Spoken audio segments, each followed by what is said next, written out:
Hello అండి. దీనికైతే నేను వాటర్ పైప్ లైన్ అనేది చేస్తున్నాను. వాటర్ లైన్ చేయకముందు ఎలా ఉందో నేను మీకు చూపిస్తాను, చూడండి.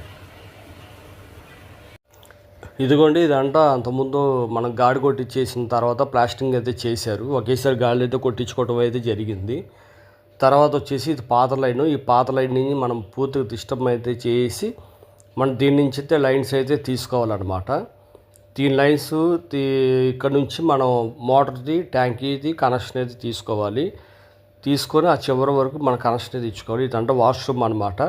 ఈ వాష్రూమ్లో కూడా మనం ఆల్రెడీ గాలి అయితే కొట్టించిన తర్వాత ప్లాస్టింగ్ అయితే చేయడం జరిగింది. ప్లాస్టింగ్ తర్వాత మనం పైప్ లైన్ చేసుకుంటే మనకి పంపులు బిగించుకోవడానికి అవి థ్రెడ్స్ అయితే బయటకు అయితే ఉంటాయి అన్నమాట.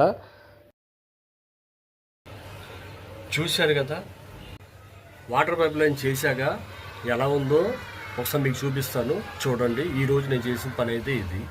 ఒకసారి ఆ వీడియో చూద్దాం. ఇదిగోండి, వాటర్ పైప్ లైన్ చేసినాకైతే ఈ విధంగా అయితే ఉందన్నమాట. మనం ఆల్రెడీ గాలి అయితే కొట్టించేసుకున్నాం కదా, ప్లాస్టింగ్ అవ్వకముందే కొట్టించేసుకున్నాం. తర్వాత ప్లాస్టింగ్ అయిన తర్వాత అయితే ఇవి పంపులు ఎదరికైతే పెట్టుకొని మనం పైప్ లైన్ అనేది చేసుకుంటాం అన్నమాట. ఎందుకంటే తర్వాత గాలి పూడ్చి టైల్స్ వేసిన తర్వాత మనకి ఆ థ్రెడ్స్ అనేది లోపలికి వెళ్ళిపోకుండా బయటకైతే ఉంటాయి.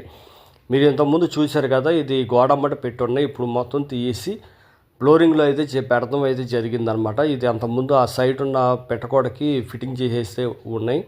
ఇప్పుడు దాన్ని అయితే మనం డిస్కనెక్ట్ చేసి మనకు కావాల్సిన రీతిలో మన పైప్ లైన్ అయితే చేసుకున్నాం అనమాట. ఇది హాల్లో వాష్ బేసిన్ దగ్గరికి, ఇది వచ్చేసి కిచెన్లోకి మోటార్ పంప్ ఒకటి, ట్యాంక్ పంప్ ఒకటి ఇవ్వటం అయితే జరిగింది. ఇది యాక్వాగార్డ్కి ఇవ్వటం అయితే జరిగింది అనమాట.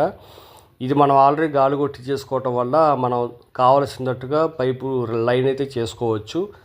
ఇది అంతకుముందు మీరు చూశారు కదా, ఫ్లోరింగ్లో నుంచి అయితే వచ్చింది. దాన్ని అయితే మనం డిస్కనెక్ట్ చేసి మనం ఇట్లాగైతే కావాల్సినట్టుగా మనం చేసుకోవటం అయితే జరిగిందనమాట. చూశారు కదా, ఇంతకుముందు ఎలా ఉందో ఇప్పుడు ఎలా ఉందో ఒకసారి పూర్తిగా గమనించండి.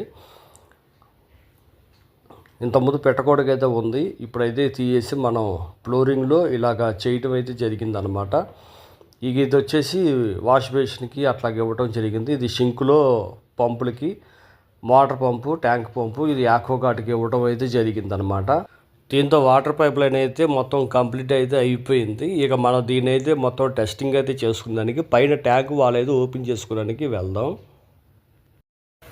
వాటర్ పైప్ లైన్ మొత్తం కంప్లీట్గా చేసిన తర్వాత ఒకసారి అయితే ట్యాంక్ దగ్గరకు వచ్చి వాల్స్ ఓపెన్ చేసుకోవాలి, లేదంటే వాటర్ అయినా ఫుల్ చేసుకోవాలి.